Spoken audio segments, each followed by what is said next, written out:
Hi, this is Toby Salgado. I'm here to help you answer a question that we all have. How can I build my business faster and better? Each week, I interview top producing real estate agents, coaches, and authors. I dig in, I find out how they did it, where they struggled, and how they overcame the obstacles that inevitably gets in front of all of us. And I did that so both you and I, so we all can reach our own full potential. If you want more of the tips and strategies we cover in this session, you're going to want to do two things. First, go to our site, superagentslive.com, and subscribe to the show on iTunes so that you don't miss any of the conversations we have in the future. And second, download my free ebook and learn how to stack the deck in your favor. Before we get going, let's hear from our sponsor. We all know the best kind of referral is one from our sphere or farm. But how do we stay top of mind? Now, most people, they take a three-pronged approach, right? They door knock in their farm, they call people, and they mail them. Most people fall down by not getting to their people, their sphere, their farm. They don't get them engaging content. And look, sure, we can list them a postcard, or we can send them an article that we think is going to be of interest to them. Our new sponsor, Discover Publications, takes that one step further. For just slightly more than the cost of a stamp, Discover Publications creates a completely customized newspaper. Now, they'll go out and they'll curate content, or you can create your own. All of my sponsors are white labeled. Now, prior to having them on the show, I called some of Discover Publications clients, and I talked to this one guy, and he does some interesting things. He'll go out and interview restaurants that are in his farm, in his sphere. He creates a write-up. He, interestingly enough, resells advertising in his own newspaper to his trusted network, whether that's the plumber or the insurance agent. And by the way, this guy has 60% market penetration. He told me the paper has cemented those numbers. If you're interested, go check out discoverpubs.com. Let me know what you think.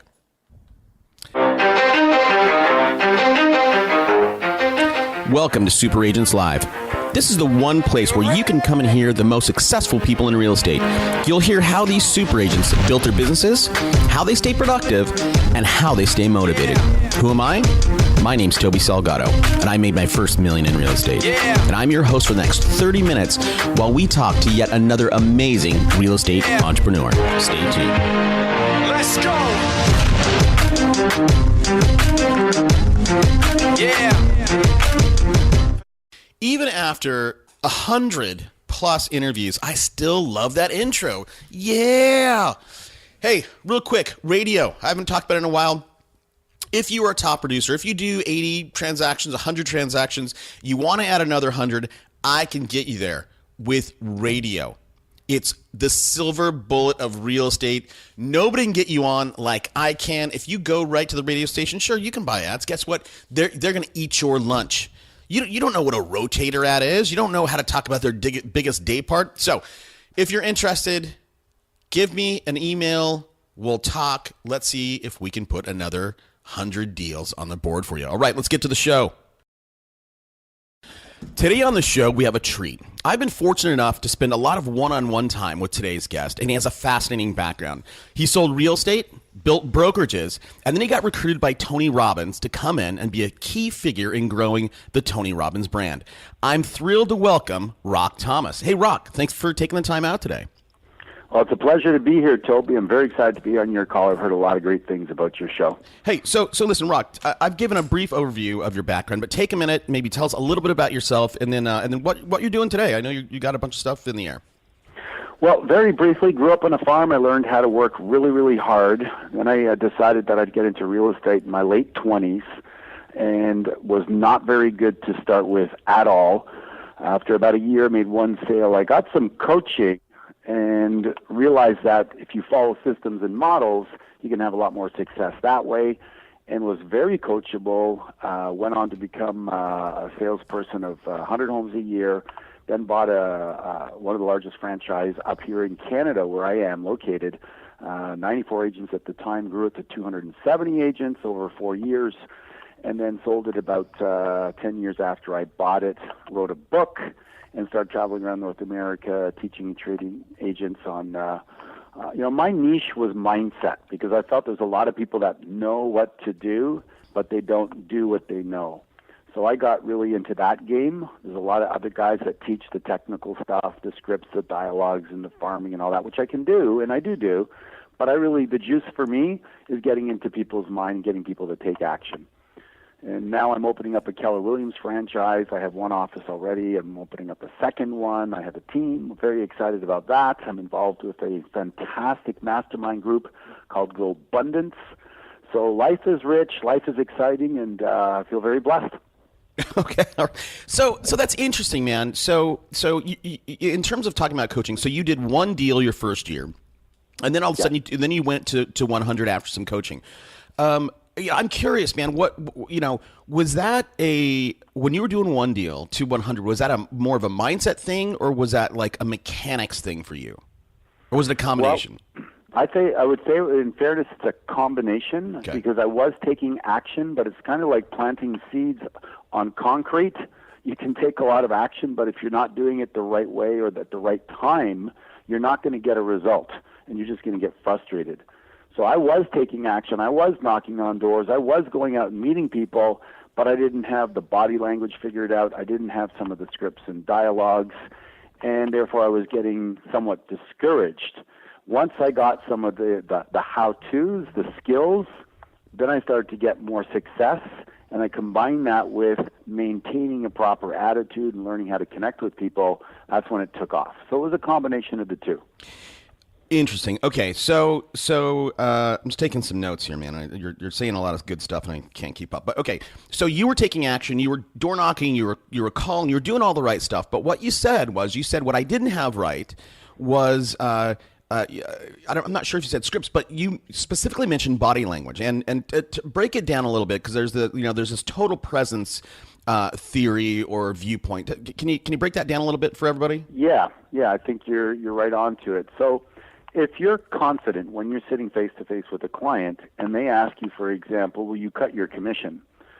My answer might have been no, but the confidence wasn't there, and they could feel it in the way I squirmed in my chair, crossed my legs, crossed my arms, what have you. And then I was in a position where they could feel it, and they weren't able to. They were just all over me, and they were going to take advantage of that. Over time, what I learned was more posture, more confidence, how to hold myself, the tonality of the response. And it might have been, will you cut your commission? No. Any other questions? And then it just became a different communication style. And then, of course, there's nothing like success, encouraging you to be more successful. And once I became successful, then, my confidence went up, and one fed the other. Right. And so this total presence idea is that, so you have your scripts, you have what you say, and that's in terms of what people digest from that. That's like 7%. Then you have your tonality, and that might be 28%. But the remainder, right, the remaining 50% of what people get from you is that body language. I don't know if you can talk about that a little bit more. Because you can have a confident body language, and then there can be like sort of like an overpowering body language. Do you want to talk about that for a second or not? Yeah. And I would say that in fairness, because of my lack of confidence, when I learned that there was the 738-55, right, the tonality, the body language is 55. Okay. When I learned that, I probably went overboard. Like a lot of things I've done in my life is I stood really tall, shoulders back, head up. Right. Looked people straight in the eye and didn't take the glare off and right. hold the presence. And I think I intimidated people.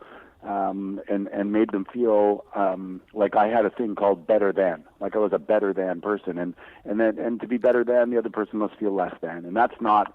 There's no likability factor in that. Really great salespeople tend to have what I call a likability factor, and it means that you feel safe with them. In life, as much as we are sophisticated today, the essence of sales comes from trust, and trust comes from feeling safe.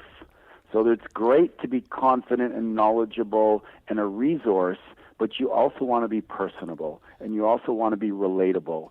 And I think I learned that over time, Toby. It wasn't, at first I was awkward. Anytime you do something for the first time, you're a bit awkward. But as you start to realize, you can be confident, but you can also be humble. Right. Yes, man.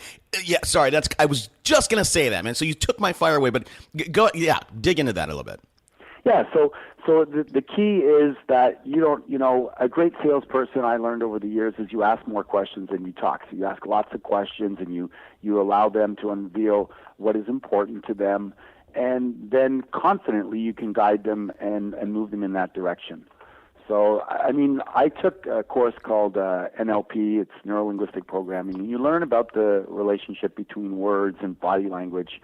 And I would recommend that for anybody that wants to take their sales to a higher level is study that or pick up a book or go online and look at that a little bit and understand that. What we're talking about is the words are important, but they're less important than the posture that you have and the position and the way you say it. And you know this, being in radio, the importance of the tonality when you're communicating, right? Yeah, absolutely. And the other thing, with NLP too is, a lot of the stuff that you're talking about here is at one side really, really basic, but it's so powerful, right? So, if people are calling on the phone, right, they should smile. That comes through. Yes, totally right. And that's the essence of it. And we teach the salespeople. And, the funny thing about it is the basics still last through time. So put a mirror in front of your phone while you're on the phone and smile while you're on the phone and watch how your results will improve based on that one silly little thing. Amazing. Yeah. So you said success breeds success, right? So again, you went from one deal to 100, you went from 94 agents to almost 300 agents. Those are, in terms of building a business, building a brokerage, right? Those are two different things, right? Selling real estate is one thing. Building a brokerage it takes a whole different skill set, a whole different mindset. What were you trying to accomplish when you built it, you bought it, you built it, and you sold it? And I mean, you really have had kind of this crazy career. I mean, what sort of drives you, Rock? Why did you go? You know what I mean? Like, you went from 1 to 100 deals. Why didn't you go to 300? Right? Well, I think we've all heard this before. Your big why. What is the motive? Tony talks about the fact that there's two things that inspire us. It's either inspiration or desperation. And I think that I had a little bit of both working for me. I think becoming a master of understanding what the meaning of pain and pleasure and how that can motivate you. So, for instance, for some people, if I say exercise, to them that means pain. Somebody else, it means pleasure. Well, I've trained myself so that exercise means pleasure. How do I do that? I look at the consequences if I don't exercise, and I magnify them. That's where the NLP comes in. So I go, if I don't exercise today, no big deal. If I don't exercise tomorrow, no big deal. But if I continue like that for the next 10 years, I'm probably going to get diabetes or I'm going to get cancer, and I make it worse than it is in my mind. And I emotionalize it to the point where I'm highly motivated now to go and exercise. Then I do the same thing on the other side. Is I go, if I exercise, I'm going to feel more energetic. I'm going to look better. I'm going to be a better partner. I'm going to live longer. I'm going to be stronger. I'm going to perform better at work. And I magnify those. And now I'm supercharged to go out and exercise or perform that behavior that before I resisted. And I learned how to do the same thing with prospecting. So not everybody feels like prospecting. Generally it can be associated with pain, rejection, and humiliation and waste of time, et cetera, et cetera. So I did the same thing. Is I just visualized and magnified the pleasure. By prospecting, I get to create another listing. Another listing leads to another buyer, leads to another sale, leads to money. It allows me to fly first class or go on holidays or be a great father or take my kids to Disney World. And I want to experience all those things. I want to create all that. And if I don't take action right now, if I resist, if I give into this weakness and associate pain to picking up the phone, then I'm a freaking loser. And I'm going to be dead and broke and on the side of the street and a bum. And I just freaking make these amazing pictures in my mind using the creativity that I have, and then boom, I'm picking up the phone. Boom, I'm picking up the phone. Boom, I'm picking up the phone. And you can't stop me because I'm so fired up because I've created those images of pain and pleasure in my mind that drive me towards success. I don't know if that makes any sense. No, that makes look. I mean, that makes total sense. I love it. And there's two things here that we can dig into. We can talk about visual. I don't want to, but we will in a second. But we can talk about visualization. We can also talk about Tony will say that most people will run from pain and run toward pleasure. And if you can reverse that, and that's what you're really saying. You use visualization to reverse that. You wanted to run towards that pain, and you. Okay, well, let's talk about that in a second. Here's what I want to talk about. So your why, right? So Simon Sinek has a book, and it's a great TED Talk, Start With Why. This is something that we all hear. This is something that we all sort of know, right? We know we need to know our why, right? And digest that. And people, that's one of the hardest things for people. People say, especially if you're in that desperation mode, people say, well, my why is I want to get rich. My why is I want to become a millionaire. And I don't know if that's a good enough why. Maybe can you talk about the why and what is a good why and how to maybe uncover it? I know that's a big topic, but yes, it is a big topic, but it's one of my favorite topics. All right. And I want to just add one thing: is the pain and pleasure is the distinction on that, Toby, is that nothing has meaning but the meaning we give it. And until we decide that exercise is pleasure or pain, it is really neither. It just is something. And becoming a master of using those and interpreting things in a way that it serves you. So you could also say for one person, eating pizza is absolute pleasure. For another person, it's absolute pain because they've associated the damage it'll create to them. And that, to me, is the key. Because most people go around and go, cold calling is painful. But no, the key is, how can I turn it around and make that pleasureful? That's the distinction. And that takes practice like anything else. I love it, man. And by the way, for everybody, that is so tweetable. It's a joke, right? Nothing has meaning other than the meaning we give it. Absolutely. And that's probably one of the most powerful things that I learned. Now, to get to the why part, I tell you, I was working with a client the other day, coaching them, and I said, okay, so, what's your goal? And he goes, oh, it's awesome. I have so many closings, and I've created enough business that I could make $100,000 in the month of September. And he goes, I wish every month was like that. And I said, well, what's preventing that from happening? And he goes, well, if let me think. Well, if I had that much business, then I actually wouldn't be able to spend time with my family, and I love spending time with my family.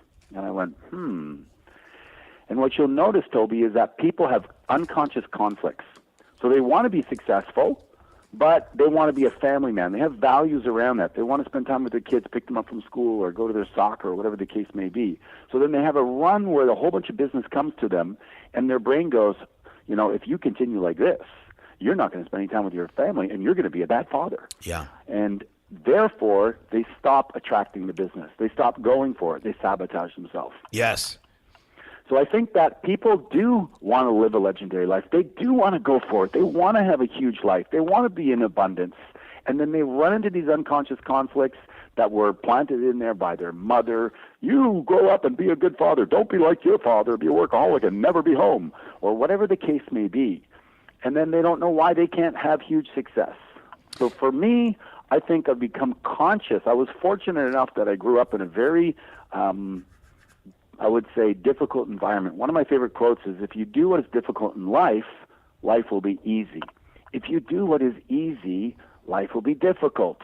If you never get up early and you always sleep in, and you do that because your parents let you do that, by the time you have to get up for that job and that starts at 6 o'clock in the morning, it's going to be difficult because you haven't built that muscle. So I was fortunate. I grew up on a farm. I did work hard. I did do things that I didn't think I could do. I started to have references where it said that even though I don't know a way, I will find a way. And therefore, when I went into running my business and the opportunity to go from an agent to a broker owner, even though I didn't have the money to buy it and the guy offered to sell it to me, my brain went yes before my mind said no, because the mind will try to protect you and say no.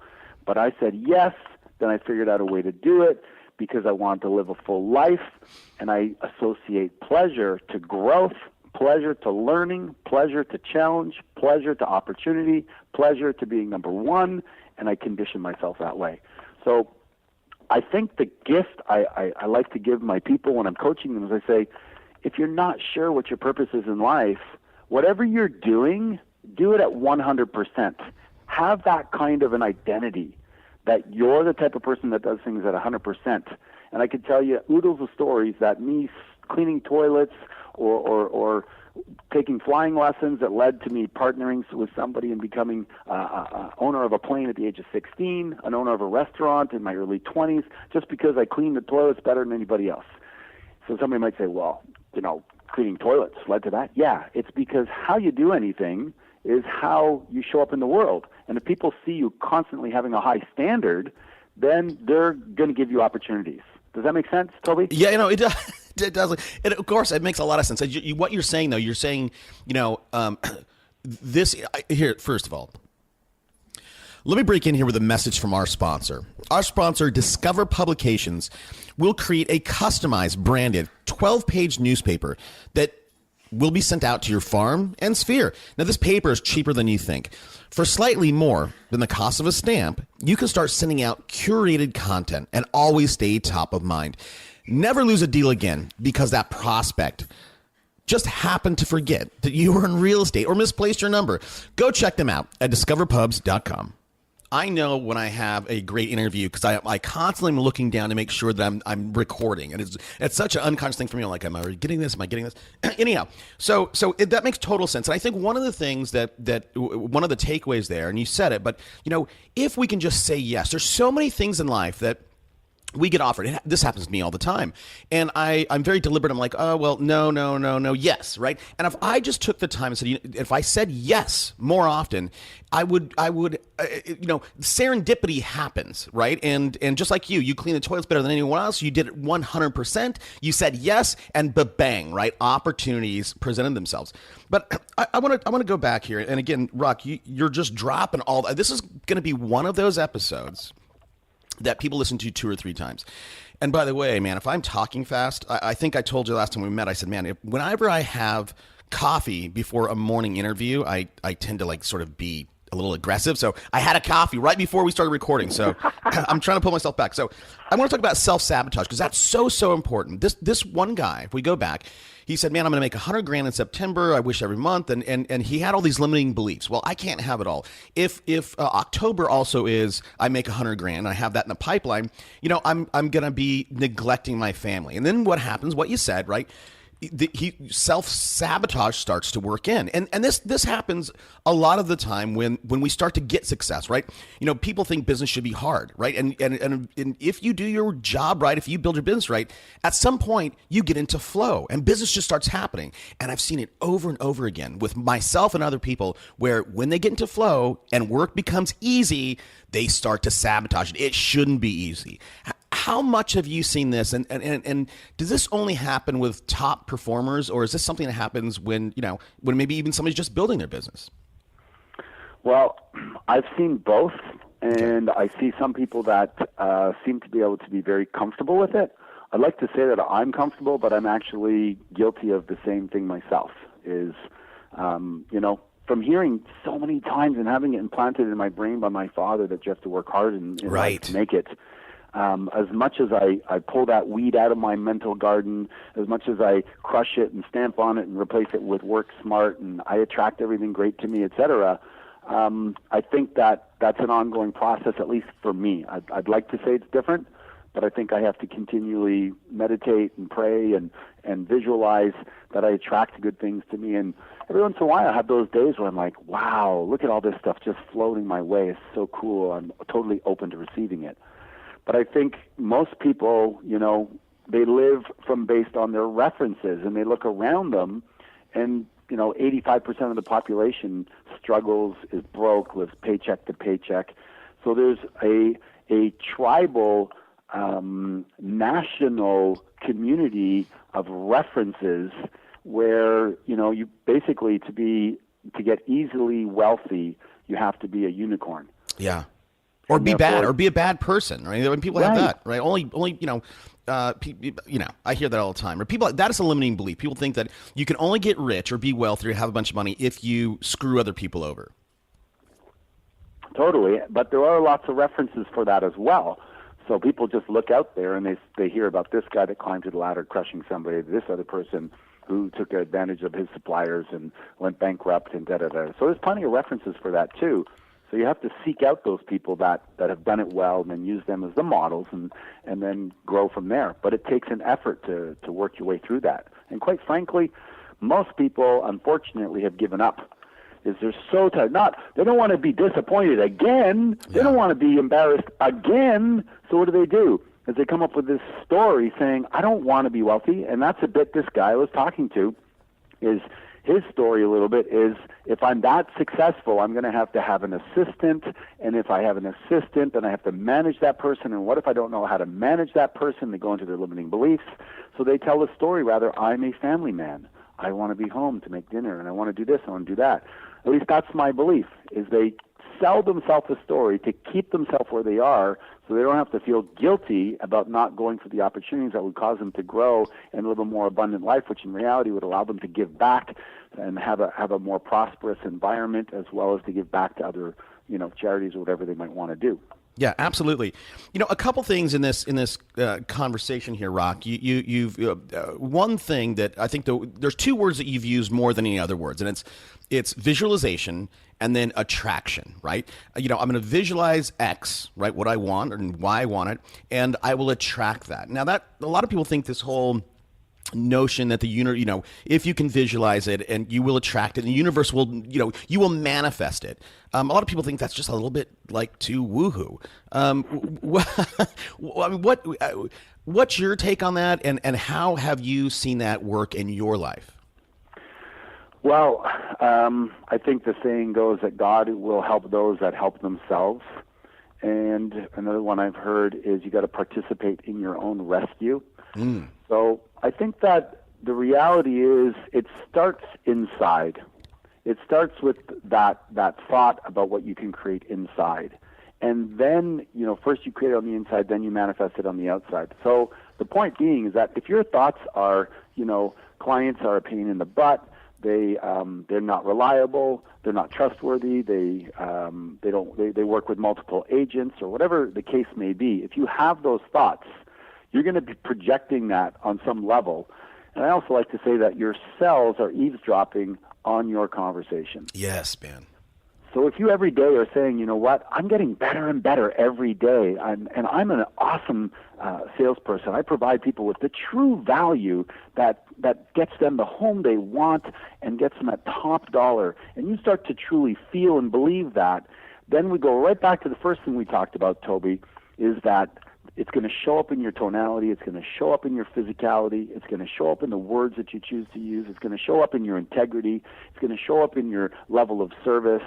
But if you're going around saying this business sucks and I can never make enough money and people are always grinding me down to the bone and taking advantage of me, if you're doing all of that, you're not setting a positive intention, and you're going to then probably attract the people, because what you seek, you will find. Yeah. Wow, man. Wow. Yeah. So I was actually, you're like one step ahead of me, man. You're saying something, and I'm like writing it down, going, I'm going to get to this, and all of a sudden you get there before me. I hate when that happens, man, because it makes me work a little bit harder. But so if we go back to the beginning, right, talk about this affirmations, and you will show up that way to the world. You said success breeds success, and it reminds me of something that Robbins said, and I think in The Awakening the Giant Within. He says, or at least he did. Act as if, right? So Tony wanted, he had these ideas of not like I know him, like Mr. Robbins, right? But Robbins, he wanted to live in a castle. He wanted to have a personal driver and all this stuff, right? But he didn't have the cash, so he acted as if. He went and bought a used old limousine, and he actually hired a driver.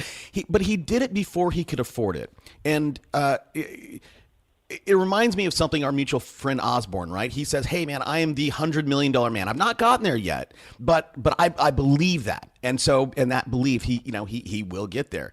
How important is this acting as if, and how would we implement that in our lives? Well, well said, Toby. When I was starting out as an agent and I was just trying to get my confidence up, one of the things that my coach taught me to do was just that. So the mantra I had was, I am the best agent in the West Island, which is the area I was working. I am the best real estate agent in the West Island. So I repeated it to myself, over and over and over again. Similar to what an athlete or an actor might do before they go on stage. Jim Carrey used to do it. I'm the funniest man in the world. I'm the funniest man in the world. And he ran around telling everybody he could meet on the street and pulling funny faces, I'm the funniest man in the world. And I'm going to cash this check for $10 million. And sure enough, 3 years later, he did. So what you do is you are selling your identity and who you are to the cells in your body so repetitively that you actually believe it. And most people are doing what? The exact opposite. Yeah. I'm not good enough. And they're playing some old record that their mom or dad or uncle said is, you're shy, or, you don't know how to speak properly, or, you always have your head down. What's the matter with you, kid? You're never going to amount to much. So that's how they show up in life. And what I did was I just changed some of the recordings, Toby. My brother and sister used to call me pizza face because I had a lot of acne. And when I learned this technology, I look back on the effects it had on me growing up as a child. And I used to get up in the morning, look in the mirror. If I had a lot of acne, I'd tell my mom I had a tummy ache and I wouldn't go to school because I didn't want to be laughed at and embarrassed by the kids at school. Even though, I look back, it wasn't as bad as I thought. But how can you imagine a kid going down the hallway and two kids are kind of talking and snickering in the corner near a locker, and you imagine they're laughing at you. Now, they might be laughing about something else or talking about something else, but you make up these images in your mind, and then you feel crappy for no good reason. So that was me growing up, to the point that I moved to Australia, because in Australia, they have sun 12 months of the year, and the sun dried up my acne and made me feel better about myself. So imagine that one little thought had that effect on me. Yeah. Yet when I learned how to change the programming through the coaching, is I went from pizza face to ruggedly handsome. And I just said I'm ruggedly handsome again and again and again. Every time I got up, every time I had a scar that showed up on my face from acne, I thought, man, I'm ruggedly handsome like Clint Eastwood. Right. He's cool. And ladies like him, and that's cool. I'm ruggedly handsome. And I changed that record. And people could do that if they had enough passion and desire with any limiting belief. They just have to ingrain it. How interesting. You grew up on a farm, and you said you had a fantastic line early. You said, if you and I didn't write it down, but it goes something like this, right? If you grow up in a difficult life, life will become easy. If you grow up in an easy life, life will look difficult, or it will appear difficult to you. Now, if I look at, right, so I have a background, as you know, in technology. I've done venture capital raises. Now, if you ask a venture capitalist what they're looking for, they're not necessarily looking for a product. They're looking for a type of person, and for a founder. And most of these founders, what they want, they want somebody who has a chip on their shoulder, somebody that needs to prove something to the world. And for you, when you were telling me that story, it reminded me of, if you had acne and you felt poorly about yourself, and we all have something that we feel bad about. Normally, or what generally happens, we overcompensate, right? And that affects, some portion of our life. You've known lots of top producers. You are a very successful guy. Is there any truth to that notion that there's a certain kind of person that will naturally succeed, right? Somebody that has to prove themselves to the world or prove somebody else wrong? Yeah, I think there's a lot of credence to that, Toby. I think that if you look at a lot of very successful people in our, culturally speaking, in our environment where they have financial, success or companies they've built up, et cetera, deep down inside, I think there's actually quite a strong sense of, lack of self-worth and self-confidence. But they compensate by saying, it's like, for me, when I grew up, also another thing that people, my brothers and sisters, laughed at me is they said, he can't string a sentence together. He can't speak properly. And it's funny how later on in life I became a public speaker. And I think that in a way I did that to handle that limiting belief. So my brain went, okay, apparently you can't speak properly and you can't string things together. What would be the thing that you could do that would make sure that would be a falsehood? Well, become a public speaker. So I became a public speaker. Now my brothers and sisters, what are they going to say? That talking thing didn't work out too well for you, Rock? Right? Right. So I do believe that people use those as motivation. So somebody who, let's say, feels like they, somebody told me you'll never amount to much. Well, maybe they go out and they work 12, 14 hours a day and come up with, Facebook or Instagram or something like that. And it's like, see what I amounted to. So I do believe those can be catalysts. What I do believe, though, is that it won't lead you to fulfillment. It might get you results, it gets you achievement, but you're still going to feel empty and shallow inside. Wow. Yeah, I think you're probably right. I mean, I think I don't even know where to go with that. Geez. You will overcompensate. You might have success, but you still feel shallow inside. And look, at the end of the day, then, really what you're talking about is you're getting into the true definition of success, right? Success is not just about making a bunch of money or building a big company, right? You have to have all your pillars supporting yourself, right? So and I'm going to let you take this away in a second, but when we are in college or school, it's the 3 A's, right? It's academics, athletics, association, right? Those are the three things you focus on. And when you grow up, right, there are different pillars. Talk to us about the pillars for success that you see. Well, I divide my life into gardens, and it just allows me to have focus in a different area. So, I think as you get a little bit older, Toby, at least this has been my experience with people in my age, I'm 52 now, is the spiritual garden ends up becoming a little bit more powerful. Plus, you also get to a stage where you, the I don't give a crap meter starts to go up a little bit too. And you start to decide that there's less time in life, and I'm going to do things that I like to do with the people that I like to do them with, where versus before you might have given into that a little bit. So you could also go into two major areas, the science of achievement and the art of fulfillment. And I think you can achieve all those things, but you end up like a lot of people that are on that is, you climb to the next peak and then that's not high enough. You got to go to the next one, and you get one house and you want two, and you get a car and then you want a sports car. And it's a never-ending rat race treadmill that achievers get on, and it becomes an addiction. And, you become what you do repeatedly. So if you keep on doing that achievement and that's who you think you are, then you think you have to go out and do that. And that's why some people, they get to 45 or 55 and they just cut it out and they go to India for a year and they meditate because they realize that they're on a dead-end street, that next achievement, that next trophy, that next number one didn't make them feel any happier. So what I think you get to at that stage, Toby, is you start to focus on, two major things, is your own personal awareness and growth and your contribution back. Some of the most fulfilling things for me are helping other people and giving to people that can give nothing to me. And that's something that I'm more interested in over time. And then my own personal awareness, since the last event that I was at with my mastermind group, we all got into meditating, and I've meditated every day since then. I think I'm on to about 30 or 35 days. And it's changed the way my level of awareness of why I'm doing things and how I feel about them. And so I think that eventually, when you have enough space, well, let's face it, 85% of the world is just trying to pay the bills, for next week. And it's hard for them to get to that place. Yeah, totally. And by the way, I was with you at that mastermind group, and I did the whole meditation thing, and I came back and I didn't do it one more day. And I didn't have everybody else had a goal of doing it. I didn't.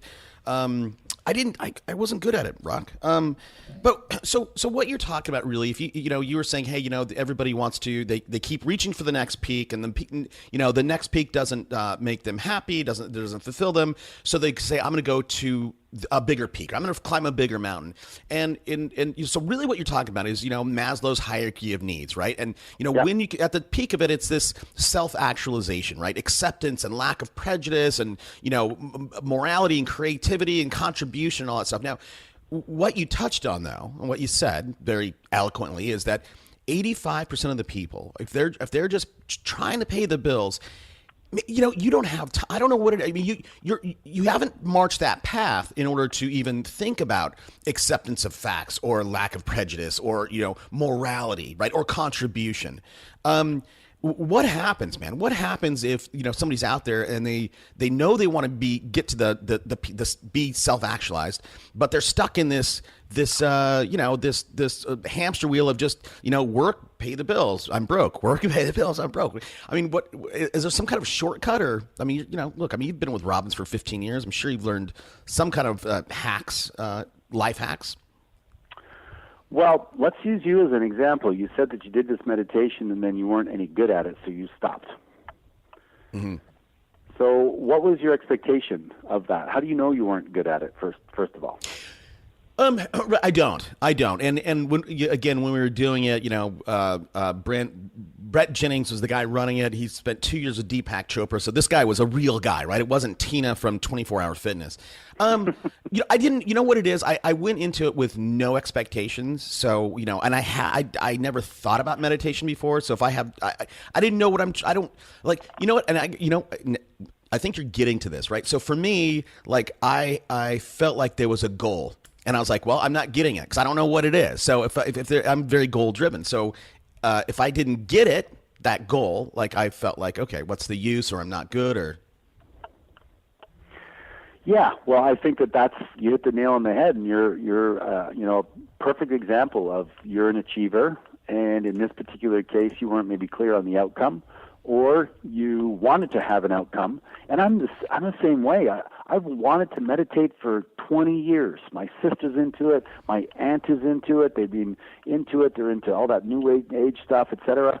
And they're always telling me how I need to do it. I'm a type A. I'm always on the go. It's going to be so good for me. And then I sit down and I do it for 1 minute, and I'm like, this is doing nothing. I got so many things to do. I want to go and create. And I stop. But this particular time, I got it, and maybe it's just not your time yet. Because it's really all about the absolute opposite, which is just letting go and not having to achieve anything, not having to create anything, not having to manage anything, not having to think about anything, and creating that empty space to allow the universe's thoughts, if you believe in that, to just filter in and to solve your problems effortlessly, or to give you ideas that you can act upon that are going to be new and different, instead of racing through the same structured thoughts that you have. They say 95% of your thoughts are the same as yesterday, and you're going to race through all of those again, Toby, and tomorrow you'll race through them all again. The meditation is about creating a space to allow new thoughts in, and then create a new identity, a new choice, a new option, a new awareness, a new enlightenment, and allow you to grow as a person. So for me, it worked. I got it. But I think most people are trying to achieve in life. And I think we've gotten off topic here, and I'm off track. But no, I mean, we did. It's okay. That's what we do on this show, man. But and it's so funny. Lots of times, not lots. I mean, a few times, my guest is so good that I start listening rather than like moderating. So I'm glad you stopped me, because I was going to let you go, and I probably should have stopped you. So look, let's go back to the 85%, because my audience is very, very striated. I have people that are just getting their license, all the way up to people with brokerages that have 500 agents. So, if we're going to talk about that aspiring real estate agent, right? They're listening to the show. They're listening to you saying, hey, man, I want to learn. I want to add something to my library today. You've seen a lot of people succeed. You've seen a lot of people fail, right? You've seen people with all the talent in the world fail, and you've seen other people with very little talent, and they've succeeded in a big way. What's the difference between that person with talent that never really achieve success, and then that person that has very little innate talent, but they go out and they make it big? Well, I would answer that in this way: I give you 3 steps that have worked for me and worked for me universally, and anything that I wanted to grow or do better at. Number 1 is you got to raise your expectations or your standards. So you decide you want to lose 10 pounds. You set a goal to lose 10 pounds. What you've really said is, I want to be healthier. I want to have more energy. If you want to grow your business, you want to double your business, increase it by 20%, then you're going to raise your standards there. Most people, though, unfortunately, have a long list of things that they would, they could, they should get to, only if circumstances are easier. So what I'm saying is, they've got to make the pact with themselves that they're going to get better. So they're going to be more disciplined, or they're going to be more excited, or they're going to be more energetic, or they're going to make one more call. But it starts with raising your standards. So if you decide in 2015 or 2016 or 2020, whatever your goal is over the years, that's the new goal. You got to make it a must, not a should, an absolute must. Sometimes in seminars I say to people, how many of you have kids? And a whole bunch of people raise their hands. Great. How many of you have had to pick up your kids from school? A whole bunch of people say yes. And I go, how many of you have said, you know what, I don't really feel like it today, I'll get them tomorrow? And people are like, they laugh and they're like, you're kidding me. No, I get them every time. I go, but were you ever in a deal you were working on that was crucial and you needed to finish? They go, yeah, but I just told them I got to pick up my kids, and I drove across town, or I got on the phone and I got my aunt to pick them up, or my mom, but I made it happen, and they got picked up. Man, Toby, if people made goals with that kind of conviction, with that kind of a must attitude, I'm going to increase my business by 20% next year, because this is what's going to happen. This is what it's going to mean to my career. This is what it's going to mean to my life. This is the person I'm going to become in having to do that. Goals are just set, so you have to expand who you are as a human. It's not about 20% more. It's about who you need to become in order to create that result in your life. You want to give away to charity, you have to be somebody that adds more value in the world. So step number one is raise the standard and make it an absolute must, and then tell somebody that you care about and respect, probably a coach that you have or a peer group or a mastermind group that you're part of, that this is what I'm committed to do. Now, you may stumble along the way, that's okay, but they're going to constantly be encouraging, celebrating, and prodding you to make that happen. And I guarantee you, if you do that in that way, you'll have the highest chance of success. Number two is you got to change your identity. You said it before. Act as if. Act as if you're that person that makes 20% more or 50% more, or while you're at it, set big goals, because that's going to excite you. Small goals won't. So double it. So you got to change who you are. You got to describe yourself to yourself as the type of person that would do that. So you act as if you're already that person that's doubled the income. Let's say you go from 100 to 200 or from 200 to 400. How would that person behave? What kind of time management skills would they have? What kind of exercise routine would they have? How would they speak to people? What kind of books would they read, etc.? So you change your identity. So number one, raise your standards, set your goals. Number two, change your identity, and then start to use affirmations or incantations in order to change your identity, from pizza face to ruggedly handsome, from loser agent to number one agent in the West Island or wherever you work. And then the final thing is you've got to be strategic about it. So you've got to have some skill sets that are going to support that experience. And I'll give you a specific example. If you're going to be in sales, you're probably going to have to use social media on some level in order to make that happen. If you're in denial and say, I don't like that, that's difficult, that's hard, I'm not in the mood to learn that, you're probably going to have a harder time. So hire somebody, delegate it out, but be strategic. Easy for me to say. I know, so I love that, man. Raise your expectations, change your identity, right? Act as if, and then, so part of that, I think, and we can talk about it for a second, but part of that is modeling, right? So if what you really tied in visualization as well, right? So what would this kind of person, if I'm going to go from 2 transactions to 100. What would that person look like, right? How would they manage their time? You can ask all those questions, and you can do that, and you should do that. And I think the next step is find somebody who has, right? Rock Thomas has, how does Rock, let me watch Rock, and let me model Rock. We were at dinner at that event, and you turned to me and you said, hey, Toby, who is your mentors? Or did you have a mentor? And I gave you some names, but there are people that I had never met before. I can model a Tony Robbins without ever meeting him, right? He can be my model, right? Anyhow, you can talk about that in a second, and then we can get into the skill sets. But talk to us about modeling a bit. And did you agree with what I said even? Yeah, 100%. Very, very well said, and it's been one of the big things that worked for me. When I went to see Tony Robbins in 2001, the very first event I went to, and I saw the magnitude of his energy, and that he could do 40, 45 hours in 3 days and go from 8 o'clock in the morning till 2 o'clock in the morning, virtually all day long, nonstop. I said, I don't care what this guy eats or drinks, but I want some of that stuff. Because I figured, how wrong could I go in following his diet versus the diet I had going for myself at the time? So I changed and I learned about eating 70% greens and about the frequencies of food and the impact it has, and the toxins and the poisons I was putting in my body. Changed that, and my energy just went even higher through the roof. And I thought, okay, so that was in essence modeling. And then I started to get into public speaking, and I looked at, okay, what are some of the things that he does? He's a very good storyteller, so I'm going to have to learn how to become a better storyteller. Well, wait, Rob. I don't want to. I want to just jump in here really quickly. I don't want to stop your momentum, but I just want everybody to know you're a guy that's 52 years old. In terms of eating right and doing that, you're a guy that's 52 years old. You're unbelievably fit. You can do. We all had sort of a push-up contest, and you could do 82 push-ups in 60 seconds. Right? It was just insane, and you didn't even compete because you knew you could blow everybody half your age away. So. In terms of eating right. So I'm sorry. So you're talking about public speaking. I just want to make sure. That's an awesome memory you have. You have a very good attention to detail, Toby. Thank you, man. And thank you. So no, I appreciate that. And so you're right. Modeling is really all about finding the person that has the result that you want, whatever it is, and then don't reinvent the wheel. Just if somebody works out a certain way, or if you study successful people, which I've done most of my life, 99% of them exercise in the morning. And you talk to somebody who's struggling and you go, Richard Branson said this. He goes, the number one thing that any entrepreneur could do to improve his business has nothing to do with his business, is to get his ass in the gym.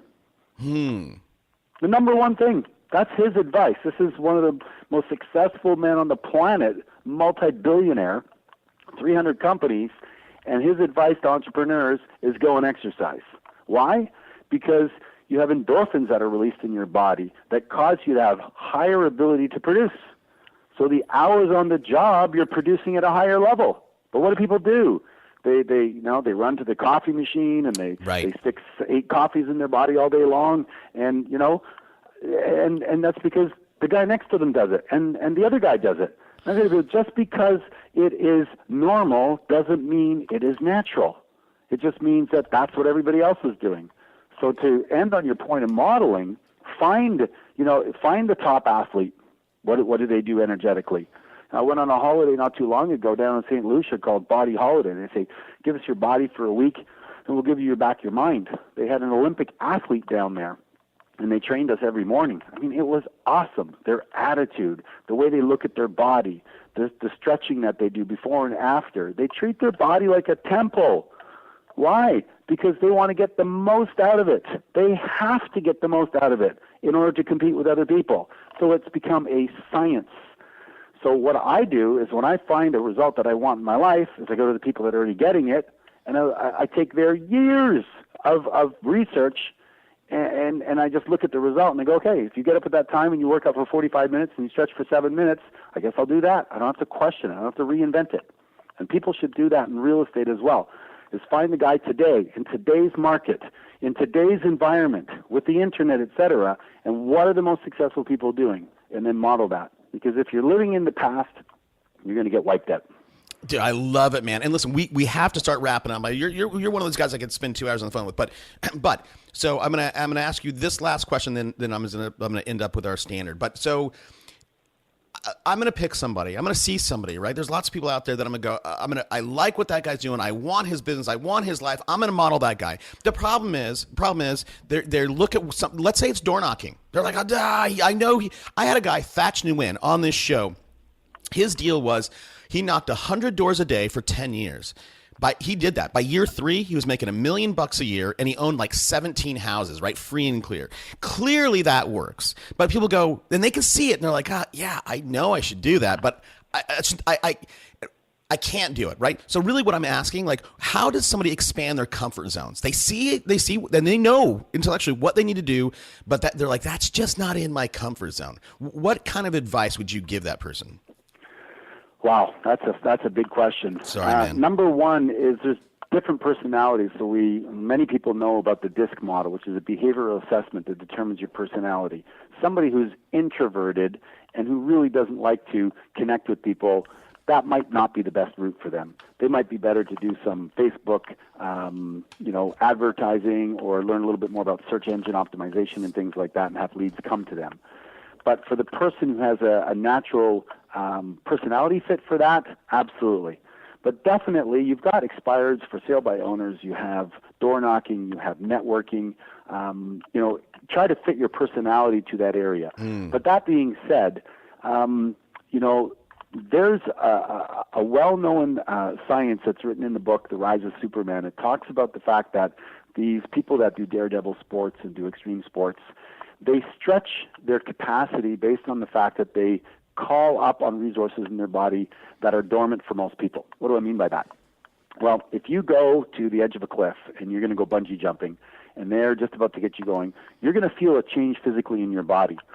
And those are hormones and chemicals that are moving around in order to prepare you for potential danger.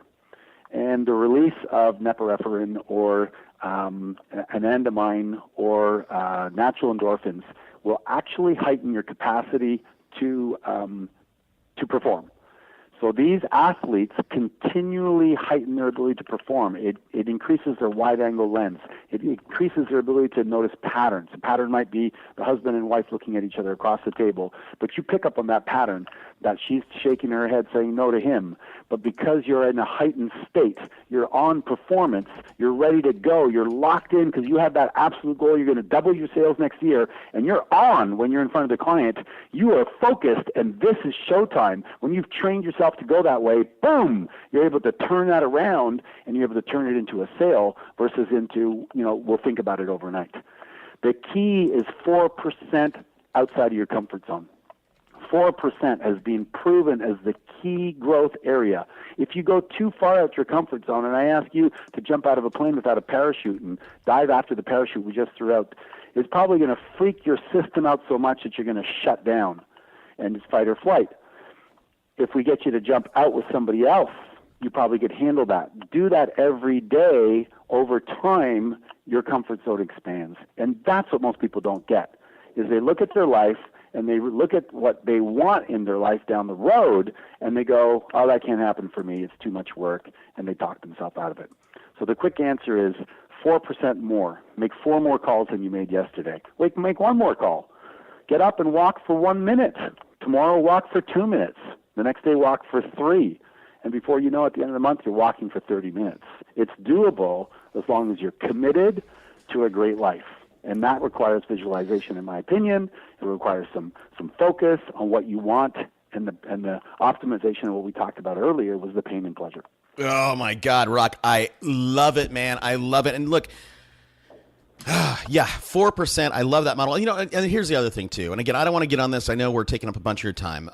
If you can only get 1% better, if you can get 1% better today, right, and you can get 1% better tomorrow, at the end of the year, you know what? You're going to be 365% better, and not even counting the compound effect, right, that you get in there. Right. So just that 4% of that 1%. I love it, Rock.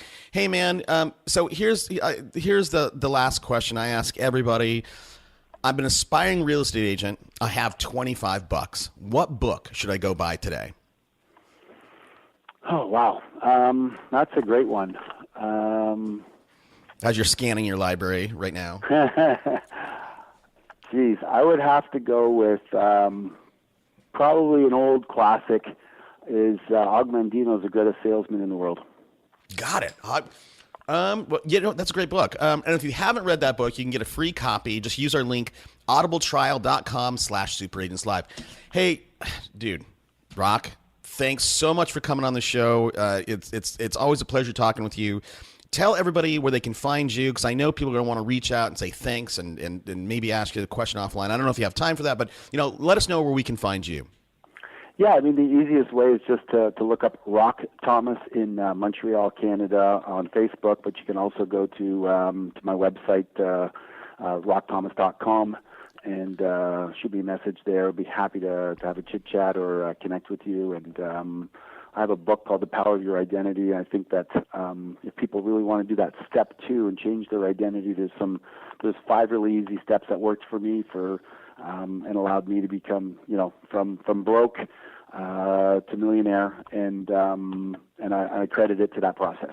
I love it, man. I love it. And I'm looking at your Facebook page, Mastering Real Estate Sales, Rock Thomas. You have more likes than I do. I don't know how that happened. But, hey, buddy, thank you, man. I really appreciate you coming on, and I would love to maybe do a session 2 sometime in the future. A pleasure being on the call. Appreciate it. See you, bud. Okay, bye. Let's go.